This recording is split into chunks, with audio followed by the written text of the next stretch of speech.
વેચવા નીકળી ગયા કે? અમે હરક પુદડા નો હોય વેલા 100 વાગે નીકળી ગયા. અમે મરદના ફાટિયા છે ઈ વેલા જ નીકળીએ અમે. 6 વાગ્યાના નીકળી ગયા?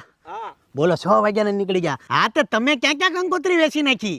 એ સુરતમાં અમરોલી વોટ્સઅપ કરી દીધું અને વરાસા જાય છે રૂબરૂ.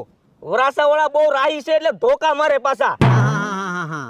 અને મુંબઈએ કુરિયર કરી દેવું કુરિયર. હા તે અમારે વહુ બટા શું કરે?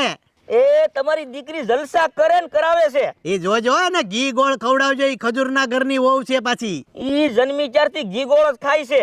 હા તે હવે હું શું કહું તમને વેવાય, આમ જો તમે તમારી રીતના કંકોત્રી ગોબાવો, અમે અમારી રીતના કંકોત્રી ગોબાવીને હાંજે મારી ઘરે જમવા ભેગા થઈ જાય. વેવાય ઈ વેવાય રેવા ગયો, બહુ કામ છે હો વેવાય. એમ જરાય નહીં હાલે, આવું તો પડશે જ તમારે. જમવાનું કે છે હું કરશું? એ હા પાડી જો ને અત્યારથી બાંધણા નો કરાય. બાયલો વેવાણ ને પૂછે છે. એ હારું વેવાય, અમે જમવાને ટાઈમે આવી જાવ. હા